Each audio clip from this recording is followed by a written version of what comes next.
So the Chargers lost 17-10 against Kansas City. I mean, I'll get your thoughts No, go real ahead. quick thing. I actually thought they were gonna get I didn't think blown out, but I thought it would be I think I said 28 to 14, something like that.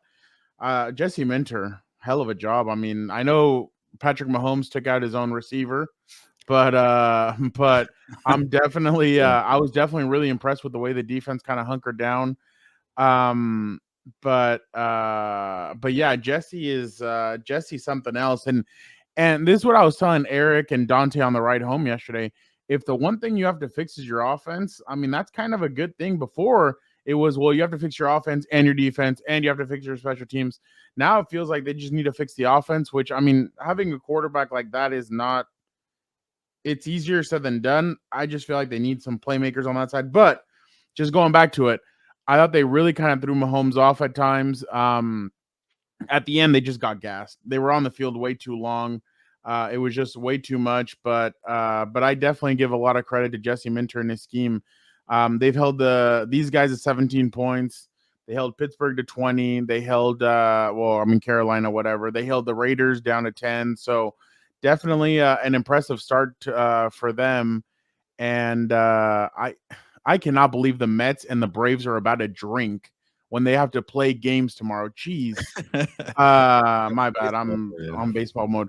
But Gilbert, I really was impressed with it. Now on the offensive side, I is it bad that I kind of liked is it kind of bad that I liked Justin Herbert throwing his helmet? That's what I'm That saying. just I don't mind. what it showed me, and I was talking about this with Eric on the way home. What it showed me and him is that not only does he care, but he believes that they were better than the Chiefs yesterday. They believe that they can hang with the Chiefs and they could beat the Chiefs. And it was just a level of frustration that things just weren't going their way. But it's crazy to see that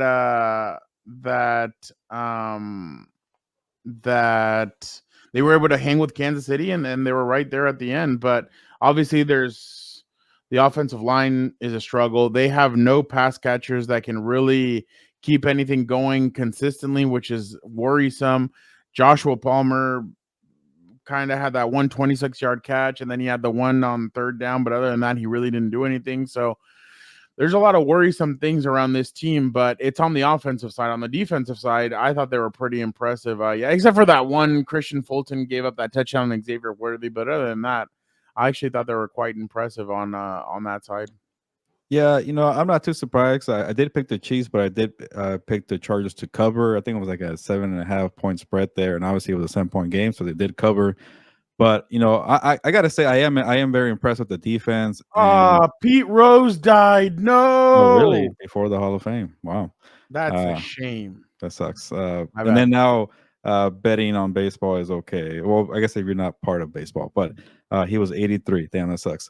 But yeah, going back to the defense on the Chargers Yeah, side, yeah. I am very impressed with the quick results because, like I mentioned at the start of the show, there was no Derwin James, so to do that without Derwin also, and then no Joey Bosa, right? I keep losing track. No, Joey was not Yeah, was he's there. he's rarely available. So that tells you when you have a lack of talent on the field, you have a good scheme and guys are able to learn it or grasp it very quickly. You have a good game plan for the week. You know how to play a certain quarterback. Okay, this is what they do. This is what they don't like to do. So that's all good coaching right there. And that's one thing that was hard to see with the Brandon Staley era. You never there was talent, but you never got the good scheme, the good game plan, or the good comprehension of grasping that scheme there that got too complicated at times. So that's good to see on that front.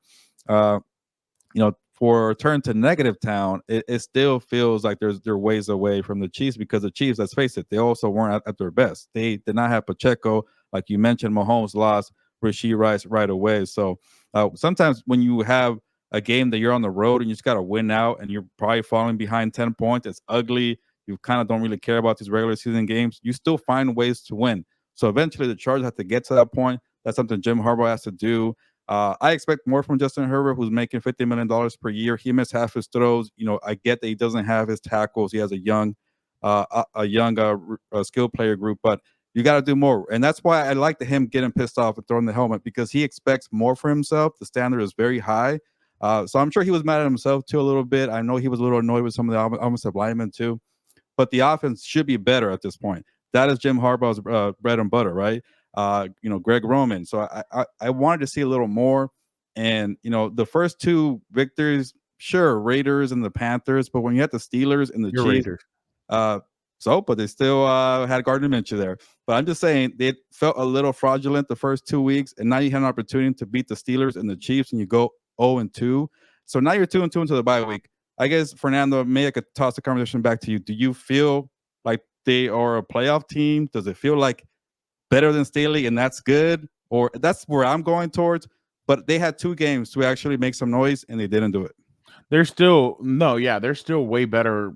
No, there's just nothing compared to Staley's defense or Staley's team in general. Well, I'm just trying to find a line where, like, does it feel like a playoff team, or they're a little below that? No, I feel like they're right where they need to be. I actually thought at this point they'd be 2-2. So yeah. I mean, I guess the reason why it looks so weird is just because they had a chance. I thought they had a better chance to beat the Chiefs than they had a better chance of beating the Steelers. The only thing is that they do need to make a trade for an offensive playmaker. Like you don't have anything. Like Amari Cooper right now is getting paid $900,000. That's basically Cleveland saying, "Yeah, we're willing to trade this guy." I just don't know. Maybe he's doing it on purpose. Well, but I don't know if Cleveland would trade him to the Chargers because they still play the Chargers in a couple of weeks. So, but they need a playmaker on, and DJ Chark's coming back. I don't even know if that's going to be anything of relevance, or if it's the only thing that's going to help is put another body out there for Quentin Johnston to kind of maybe hide behind and be able to make some of those plays that he's been making. Ladd McConkey, I actually think, is a really good receiver. I actually think he's one of those better weapons that'll maybe help him. But they need a number one, or maybe even they don't have a number 2 right now. They don't have a number 1 clearly. They have 3 number 3s or 2 number 3s. Yeah, I think they have 3 number 3s. I'm telling you, if you had, I mean, in a sense, like Keenan Allen and that's the problem, and that's what I was saying last night. We can't go back to it's Keenan Allen, Mike Williams, but if you had 2 competent starting receivers that could give them 70 to 80 yards a game, Ladd McConkey behind them would be great. But that's the problem. And then obviously the offensive line, you don't have Joe Alt, you don't have Rashawn Slater, so that hurts. By the way, going back to somebody's comment, I don't know if like this is directed at us, Uncle Jam's Army, but I never criticized Joey for that because I knew exactly what Joey was calling out because I asked him about it. Yeah, not on this show. I don't think we've ever said anything. No, because we knew Joey was the one that like basically told us like, "Hey, watch Jawan Taylor." That was the thing. He was like, and this was somebody within the Chargers told us that the Chargers sent that to the league and said, "Watch Jawan Taylor. That guy lines up off sides. He does this. He does that." And the NFL didn't listen, and they didn't call it in that game. So, by the way, there was an illegal formation yesterday on the called. It was on the Chargers though, not on the other side. So I thought that was pretty. I saw Jawan on a couple of those, and I'm like, you're a little bit off, but they ain't gonna call that. But sound like Tony Romo there. But I did. Oh, Jim. Oh yeah, exactly. But at the end of the day, they just need to get better. They need this bye week. I think Harbaugh's still making them practice on Wednesday. So I thought that was pretty interesting. You know how most coaches just say, "Oh, get away, don't do anything stupid." Jim's like, "No, we're practicing Wednesday." So 2-game losing streak, you better practice. Yeah. So and then they come back and it's pretty favorable. I mean, you play you go to Denver, that's going to be a little bit tough. But then you go to Arizona, your Cardinals aren't doing all that hot. They haven't been able to keep up with anybody. Then the Denver's not a gimme though, by the way. Maybe no, that's why I said Denver's going to be tough. Their defense is tough. Their offense might be crap, but their defense is tough. It kind of looks like a Chargers, I guess, game plan, or I guess a team. No, but okay, see, that's another thing that I heard. Somebody said that yesterday, and I'm like, I get it. Like everybody wants to just pile on 10 and kind of say that a lot of it is on him, but it's not. I mean, guys just aren't getting like that. That's what I noticed from him yesterday. He in some of those, he would like the J.K. Dobbins one. He tried to lead J.K. and JK couldn't get, well, he dropped the ball, and he wasn't too happy in the locker room, by the way, when he was asked about that, about that play. But it's just one of those things where I do feel like they need to help him out more. And there was a conversation in the locker room that I heard where somebody told him, "We're sorry, we're gonna do better by you." Well, like a Cortland I'm Sutton not gonna on say it. the Chargers will be for No, sure much better improvement. no, I think Cortland Sutton's the same as a DJ Chark. Get no, get out of here. Cortland Sutton is better than anything on the Chargers right now. He is Cortland, not. He's a number Cort, two. I'll to give you that. they are getting drunk. Jesus. But yeah, we should probably move on soon. But yeah, before we No, disagree. but Cortland Sutton's always injured. Just wait, it's Fine, but coming. I'm just saying he's helping Bo Nix, and then he's not. In a Bo Nix sense. is not Justin Herbert, obviously. But when you have a little more help there, which I feel like they kind of do, or the scheme's a little better, the structure's a little better. But something like that, if you have a Sutton, I think somebody who's veteran presence and knows how to make catches like that or be reliable in the red zone will help out. But I know you're saying you want to start number one, but they're not easy to find out there. I'm just saying you get like a solid number two, maybe it could be enough for a playoff spot this year before you spend money for a big number one next year. Dolphins running back Jeff Wilson suffered a knee injury in pregame warmups and is now questionable for tonight's game.